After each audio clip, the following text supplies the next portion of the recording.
तर मी काल आदरणीय राहुल जाधव यांनी मला निखिल बोराडे यांच्या ऑफिसला जाण्यास सांगितलं होतं. तिथं मला अपमानास्पद वागणूक एका नागरिकाकडनं त्यांच्याच कार्यकर्त्याकडनं मिळाल्यामुळे मी आज त्याची विचारणा करण्याकरता त्या सभेच्या ठिकाणी गेलो होतो. माझी विनंती अशीच होती की मला धस साहेबांना भेटायचं आहे. मला धस साहेबांना विचारू द्या की अपमान करणाऱ्या अशा तुम्ही लोकांना उमेदवारी देता का. परंतु मला लोकांनी शांत बसायला सांगितल्यानंतर मी शांत बसलो.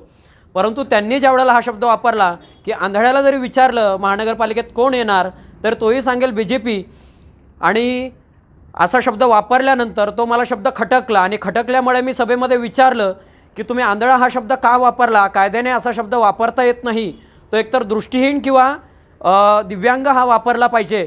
परंतु अशा प्रकारचा गैरशब्द वापरल्यामुळे मी उठून उभा राहिलो आणि विचारण्यास सुरुवात केली असता तेथील काही भारतीय जनता पार्टीच्या कार्यकर्त्यांनी मला उचलले व त्यानंतर मारहाण देखील मला केलेली आहे. व त्यांची जी भाषा होती साधारणतः अर्धा ते पाऊण तास त्यांनी मला गाडीत घालून फिरवलेलं आहे. कुठल्या कुठल्या एरियामध्ये फिरवलं, काय काय फिरवलं या कुठल्याही गोष्टीची मला पूर्वकल्पना नाही. व या सगळ्या गोष्टींमधनंच मला शांत बसण्यासाठी त्यांनी माझ्या पर्सनल अकाउंटला संस्थेसाठी म्हणून 21,000 व कॅश 3,000 दिलेली आहे. पैसे कुठे आहेत ते? पैसे आत्ता माझ्या ह्या खिशामध्ये 3,000 रुपये ही कॅश आहे दिलेली गाडीमध्ये, आणि माझ्याकडे गुगल पेमध्ये भैरवनाथ एंटरप्राइजेस म्हणून आहे. त्या अकाउंटवरनं मला 21,000 रुपये देण्यात आले. त्यांचं म्हणणं आलं की आपल्याला हे कशामध्ये मिटवायचं आहे तुम्ही सांगा. परंतु आम्ही आत्मसन्मान आमचा कधीच गमावणार नाही तो पैशासाठी. जर आम्हाला कुणी हिनवत असेल आंधळा म्हणून तर आम्ही आमच्या आयुष्यात कधीही शांत बसणार नाही. आणि अशा जर गोष्टी घडत असतील तर अशा बाबतीमध्ये आदरणीय विधान परिषदेचे आमदार सुरेश धस यांनी खरं तर माफी मागितली पाहिजे. अशा प्रकारचे वक्तव्य करतात. आणि विशेष म्हणजे मी गाडीमध्ये अर्धा तास हेच सांगत होतो की ज्यांनी कोणी मला बॅकसाईडला लात मारली आहे तुम्ही त्याला माफी मागायला सांगा. परंतु त्या कार्यकर्त्यांनी येऊन माफी मागितलेली नाही. हे आपल्या कायद्यामध्ये कुठेही बसत नाही. आपण जे म्हणतो भारतीय जनता पार्टीनं कायदा केला आहे, सगळ्या गोष्टी केल्या आहेत, तर मग आमच्या काय डोंगनावला आता आणायला असं तुम्ही कायदा केला आहे. हे असे प्रकारचे सदरची बाब घडलेली आहे आणि गैर आहे. तर मी या सदर बाबीचा जाहीर निषेध करतो एका सामाजिक संस्थेचा पदाधिकारी म्हणून. आणि कुठल्या मुलांनी मारहाण केली पूर्वकल्पना नाही, परंतु गाडीमध्ये संदीप नामक व्यक्ती होते, तसेच अमर नामक कोणीतरी व्यक्ती होते व तुकाराम. तुम्हाला कशी माहिती पडली?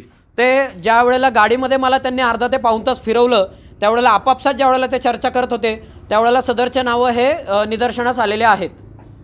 खरं तर म्हणजे तुम्ही दिव्यांग आहात, पहिल्यापासून तुम्ही दिव्यांगात दृष्टी त्यांची गेलेली आहे. परंतु सध्या तसं जर बघायला जर गेलं तर तुम्हाला कुठं मारहाण झाली. बघू शर्ट काढा बरं जरा. बघा हे इथल्या दोन गुंड्या ज्या आहेत या तुटलेल्या आहेत आणि ही इथली हाताची गुंडी आणि माझ्या पायामध्ये आता एक सँडल नाहीये हे तुम्ही पाहू शकता. कारण हे असे प्रकार जर घडत असतील तर हे फार गैर आहे. हां, आणि अजूनही जर आपण तिथं प्रत्यक्ष ठिकाणी जर गेलो तर ती सँडल सुद्धा तिथं प्रत्यक्ष ठिकाणी दिसू शकते. बरं, आता हे सगळं ठीक आहे. तुम्हाला मारहाण झाली आहे. खरं तर म्हणजे ह्याचं काही व्हिडिओ चित्रित वगैरे कुणी केलं का तिथं? सर काय होतं, मुळात लोक पहिले मला हाणायला उठले का तर मी आवाज उचलल्यामुळे. सगळ्यात महत्त्वाचं तुमची दृष्टी नसल्यामुळे तुम्ही तिथं पाहू शकत नव्हतात. कुणी काढला कुणी काही नाही. हो, आणि सर दुर्दैवाची बाब ही आहे मी एका सामाजिक संस्थेचा पदाधिकारी आहे. जर आमच्या वेदना संवेदना जर कोणी ऐकू शकत नसेल तर ते हे सध्याच्या राजकीय परिस्थितीचं दुर्दैव आहे. आणि ते आपण काय म्हणतो ना, आपल्या महाराष्ट्राच्या संस्कृतीला अशोभनीय गोष्ट आहे. खरं तर त्यांचे बंधू आहेत माझ्यासोबत. तुम्ही कुठले आहेत बरं मूळ? आम्ही बीड जिल्ह्यातले आहोत. साधारणतः 25 वर्षापासून आम्ही या प्रभाग क्रमांक 2मध्ये बोराडेवाडी ह्या एरियामध्ये राहतोय. विशेष सर मला सांगायचं म्हणजे अजून एक गोष्ट माझ्या लक्षात आली. मी राहिला बोराडेवाडी एरियामध्ये आणि माझं मतदानसुद्धा माझ्यासोबतच्या सर्व सभासदांचं, माझ्यासोबतच्या सर्व सहकाऱ्यांचं मतदान हे बोराडेवाडीमध्ये आहे. आणि मी एकटा सामाजिक संस्थेच्या पदाधिकाऱ्याचं मतदान माझं प्रभाग क्रमांक 8मध्ये आहे. विशेष म्हणजे आम्ही दुसऱ्यांच्या एरियाचा का विचार करावा हाही त्यात कळीचा मुद्दा आहे. नक्की ह्यांचा काय प्रो प्लॅनिंग होतं की काय हाच मुळात मला मोठी शंका आहे. ते तुमचे बंधू आहेत. खरं तर म्हणजे ते दृष्टीहीन आहेत. खरं तर म्हणजे त्यांना मारहाण झाली आहे. सध्या आता ह्या सर्व प्रकरणात तुम्ही पोलिसांकडे तक्रार करणार आहात का? मग हां, आम्ही सकाळी जाऊन पोलीस चौकीमध्ये जाऊन तक्रार करणार आहे. पण मुद्द्याचा विषय आहे की ज्या सभेमध्ये ह्यांनी समजा गोंधळ घालण्याचा प्रयत्न केला असेल तर त्यावेळेस पोलिस पाहिजे. तिथं पोलिसांनी याला हात लावायला पाहिजे. त्याला तिथून घेऊन पोलीस चौकीत गेलं पाहिजे. भाजपवाल्यांनी काय प्रायव्हेट त्यांचे गुंड पाळलेत का हा काय बोलला म्हणजे तुम्ही डायरेक्ट उचलणार, त्याला गाडीत लाताबुक्क्या करणार, तुम्ही गाडीत भरणार, फिरवणार, परत तुम्ही म्हणणार जर विषय नाही दाबला तर तुझं काहीतरी वाईट होऊ शकतं, तुझ्या घरच्यांचं वाईट होऊ शकतं. आणि जर तू तू शांत बसलास तर तुला असे पैसे देऊ. संस्थेच्या नावाने 21,000 आणि 3,000 कॅश असे दिले. ज्यावेळेस मी घरी बाहेरून कामावरून आल्यानंतर बसलो होतो, हा अचानक आला. ज्यावेळेस त्याचे कपडे फाटलेले बघितले त्यावेळेस मला त्यांनी सांगितलं की अशी घटना घडली. त्यावेळेस मी फोन करायला गेलो तर ह्यांनी सांगितलं की सकाळी आपण पोलिसांना जाऊन भेटू. पण मी म्हणलं ही गोष्ट आत्ता झाली आहे तर आत्ताच आपण काय ते क्लिअर करू, ह्याच्यासाठी मी इथं आलो आहे. पण माझा म्हणण्याचा उद्देश आहे की पोलीस कुठं गेले, कोण कुठं गेले? पोलीस नाहीत काही तर तुमची सवाई म्हणल्यानंतर बंदोबस्त पोलिसांचा हवा ना. तुमच्या प्रश्नाला- कायदेशीर दृष्ट्या सर मी स्वतः एक कायदातज्ञ आहे, सोशल वर्कर आहे, माझ्याकडं समाजसेवेची डिग्री आहे. तर अशा वेळी ज्या वेळेला एखादी सभा आयोजित केल्या जाते त्यावेळेला पोलीस बंदोबस्त लावणं हे कायद्याच्या अनुषंगानं बंधनकारक आहे. कारण सभेमध्ये अशा ज्या वेळेला साधारणतः 1000 लोकांच्या वरती लोकसंख्या असेल तर तिथं पोलीस बंदोबस्त असणं गरजेचं आहे. कारण गोंधळ काही झाला, कायदा सुव्यवस्थेचा प्रश्न उपस्थित होऊ नये म्हणून त्या ठिकाणी खरं तर पोलिसांचा बंदोबस्त असणं आवश्यक होतं, परंतु तो दिसून आला नाही.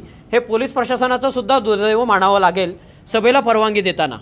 हे कुणी मारहाण केली, काय कशा पद्धतीनं, काय कोणामुळे हे सगळं झालंय, काय कसं पाहता याकडे? सध्या आता इलेक्शन चालू आहेत, कसं पाहता याकडे?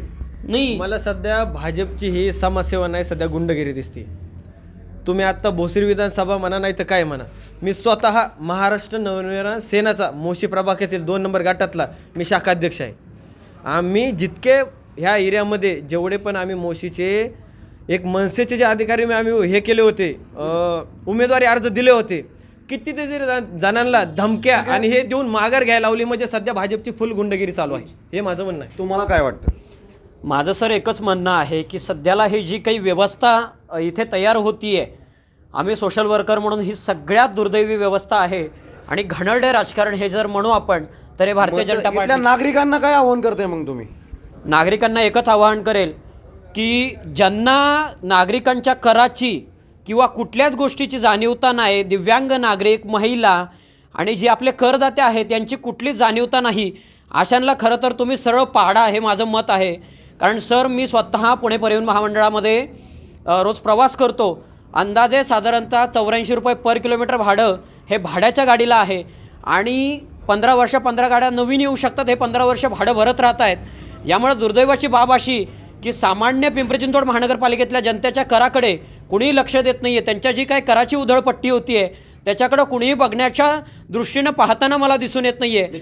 तुमच्यावरती अन्याय झाला आज? हो, आवश्यक झाला. आणि मी काही प्रश्न विचारण्यासाठीच जज साहेबांच्या सभेत आलो होतो. आणि तो आपल्याला संविधानानं दिलेला अधिकार आहे की तुम्ही या जे आपले नोकर आहेत तुम्ही त्यांना विचारा की बाबा तुम्ही आमच्यासाठी काय करताय. या सर्व प्रकरणात पोलिसांमध्ये आता तक्रार करायला चाललात तुम्ही? सर नक्की उद्या सकाळी मी 24 तासाच्या आतमध्ये तक्रार देणं बंधनकारक असतं. त्याच्या अनुषंगानं मी उद्या सकाळी लेखी तक्रार Spine Road police station Bhosari MIDC येथे लेखी स्वरूपात तक्रार देणार आहे.